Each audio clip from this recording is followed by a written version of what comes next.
I think Outcome Memories version .2 was one of the best updates to drop on a Roblox game within the past year. This has been one of, if not the most fun I have ever had with an update on any ASIM game. Despite that though, I do think there are issues to talk about, whether it's bugs, currency being horrible to earn, or just stupid things all around. I've made a pretty decent list on everything that I think should be changed or fixed, and I have it all in sections that I will be using to explain later on. But before I begin to talk about everything, I just wanted to state, some things here are fully my opinion, some of them are balance changes or complete redesigns to a character's entire move. You don't have to take it seriously, especially if you disagree. And as well as, I don't want to crap on or harm the team in any way. These people have put countless hours into this game, and with how the community seemingly treats them, we don't even deserve them anymore because I have seen some horrendous stuff. Either way though, the video.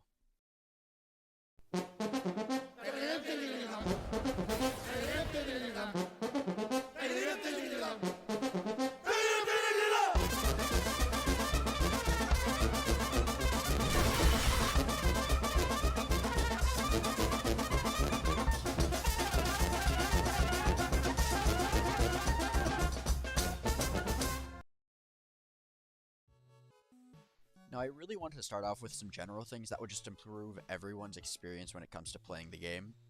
And one of the main ones is the point system. For quite some time now, people have definitely been complaining about the point system. I've seen it, because there's certainly been change that has been made to said point system. I've noticed it, and plenty of others have as well. If I have any, I'll put up a screenshot of some of the scores I'd get from when I first started playing the game, and then I'll put up whatever the hell I'm getting now, which is an absurd difference. Either way, alongside changing the point system, maybe even reverting it to what it was, because I don't know what the difference is, but it did work better before.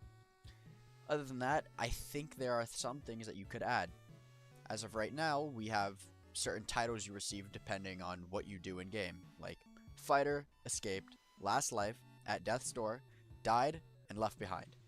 While I do think these are fine, and I honestly think Left Behind should be tuned a bit because of EXE's leaving, I think there can be more. One of the ones that I've seen people throw around is Healer for Cream and Amy. If you do a certain amount of healing, you get a multiplier. Another one could be High Danger Time for stalling the killer. That could be really good for medals, because how I play Metal personally is I just stall the killer. I don't even stun them. I just stall for time and it works. Another one could be for not getting hit the entire round. There are some rounds where you just genuinely don't get hit. You avoid the killer, you still do what you're supposed to do, and you just unscathed. I think that would be an amazing multiplier to have, especially for players that just don't get hit. I think there's plenty of room and opportunity here for a more in-depth point system that would really just make playing and winning on both ends more beneficial. The next thing I want to bring up is something that would help a lot of new players ease into the game a lot easier, specifically because they'll have more information to go off of with the survivors.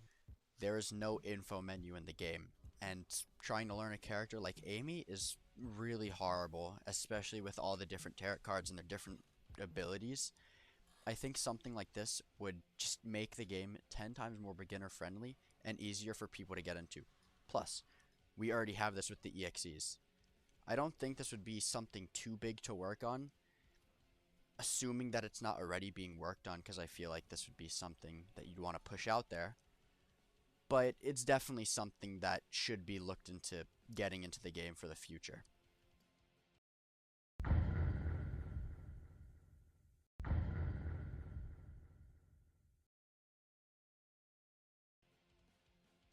Firstly, before I fully go into this section, I just want to say, if I don't mention a character, it's because I think they're fine and they're pretty balanced. So that's going to go for probably about half the roster. Anyways, the first character that I wanted to talk about when it comes to balancing is Tripwire. While I do think all of the nerfs placed on this character so far since launch have worked out really well and have definitely improved the survivor experience of going against this character a lot, I still think there's one issue, and it can be very annoying at times.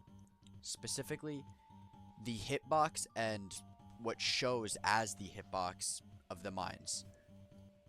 I have two videos here that perfectly show what I'm talking about, so I'll put them up here for a second. Yo, that did not hit me, yo!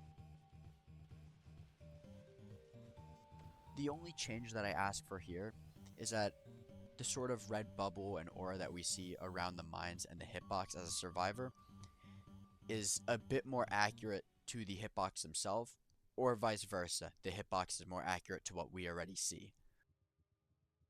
The next character, which is very simple, Colossus. All that needs to be done to Colossus is to remove their combo, which is grab into charge, and it can only be counterable by the two characters with a counter, as long as they're off cooldown. And they should probably revert the nerf to the damage that Colossus deals with charge, because I think that was a little over the top. Personally, what I'd have it set as is the initial grab is 15 damage, and the slam into a wall is 20. And that's because you're not always going to slam someone into a wall. Despite it being rare, it still happens. When it comes to survivors, the first one I'm going to talk about is Silver, really quickly. They've been getting knocked around with nerfs and buffs all over the place, and I think the best way to balance it out is to just make their flight passive similar to Eggman's double jump, where it's put on a cooldown, and I think a good amount of stamina to have at that is about 20-ish. After that, Blaze. This one I'm really hoping that they do, because I think it's honestly a good idea and a good way to fill out her moves rather than just keep it at 2, is I think all 4 abilities should be separated. Despite this though, I think the 2 sets that we already have right now should share cooldowns, that being Round Kick and Soul Dash, Soul Flame, and the Javelin. I cannot begin to tell you how many times I've wanted to use Javelin instead, but I'm forced to use every bit of soul energy that I have with Soul Flame, and it's just really horrible. Now finally, saving the biggest character for last, Amy. I think her tarot cards need a full rework, and I have what I think is a very good idea that I'm proud of. I'm going to put up on the screen, and I'm going to try and explain to the best of my ability what I think should be done. Obviously, when using reroll, she's given 2 cards, but with this, I think you should be able to pick one of said cards, and that's what she gets. Every card that she has will lose the debuff that is associated with that card, except for strength. The debuff will only be lessened. Other than that, the Sun card, which is now represented by Cream instead of Blaze, can only heal Amy personally to 60 health. I'm not exactly too sure what tarot cards mean, but I did do some research before deciding this, and the reason that I think Cream should be on the Sun is because when I look into the meaning of it, it says it means joy, and success, and celebration, positivity. I think all of those embody Cream and what type of character she is pretty well, a lot more than Blaze. Now, a new card that I've come up with, the Star. What this card does is there's 10% damage resistance for Amy and all surrounding players within a radius, but for each player within the radius, the resistance is lowered by 0.75% to a minimum of 7%, therefore meaning if your entire team is around you, everyone's going to have 7% damage resistance, so it's good to stick together. The reason I chose Blaze to be on this card is because when it comes to the Star, the meaning is to have hope and faith, rejuvenation, like in the quote that I put under it, and I think that pretty well represents Blaze as a character. Now finally, when it comes to the Moon card, I'm pretty 50-50. I think it should either be removed, or its buffs only scale on the positives. That being damage resistance is only from 5% to 15%, and speed boost is only 0.5 to 1.5. Other than that, I think the blindness can be kept, but lessened to a certain amount. Alright, that was a lot, but I got through it all, and I'm finally able to move on to the next section.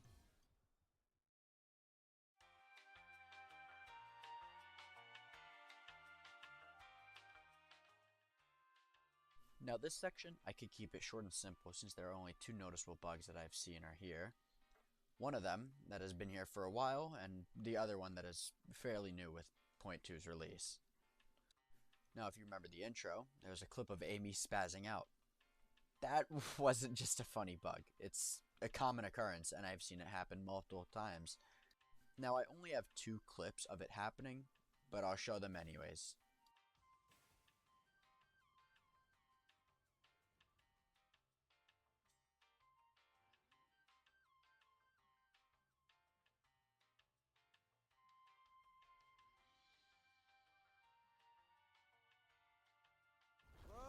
What are the f doing?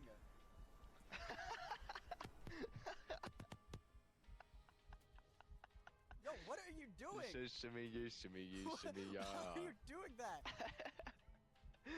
All this bug really does is just mess with your movement and make walking around honestly kind of painful.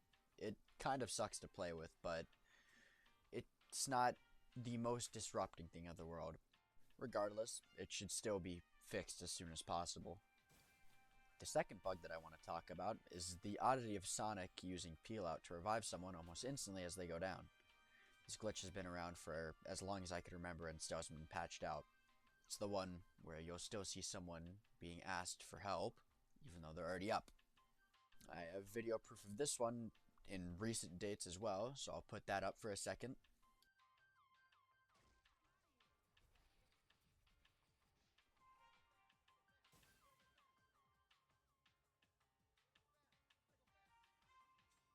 While on the topic of Sonic's Peel Out, I think there should just be a small change that allows you to see someone if they're on your back or not.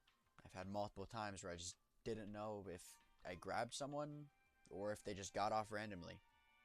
And I could guarantee a lot of people have had to deal with that as well, where they just didn't know. So I think that'd be a nice change.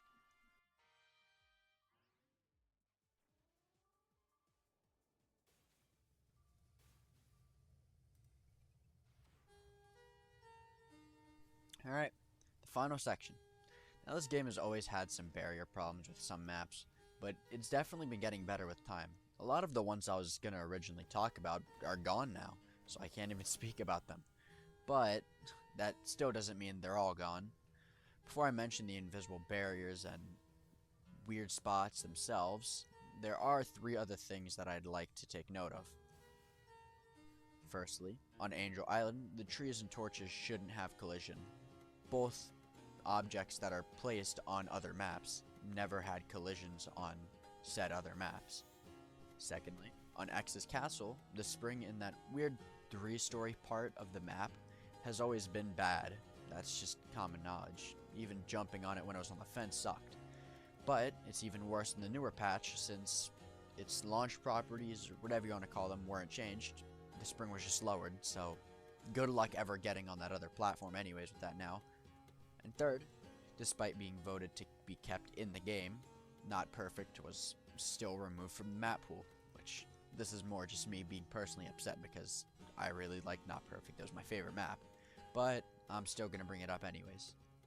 Anyways, other than that, most of the maps in this game have odd barriers and collisions, but I'm just going to show off more of the important and lingering ones that have been around for a while, and the ones that just really kind of cause problems at times.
Anyways, that's everything. One more thing I'd like to say is if there's anybody who watched this fully and is here right now and there's a rare chance that they are a part of the dev team in any way, shape, or form. I just want to say, please don't let this community pressure any of you into doing something early.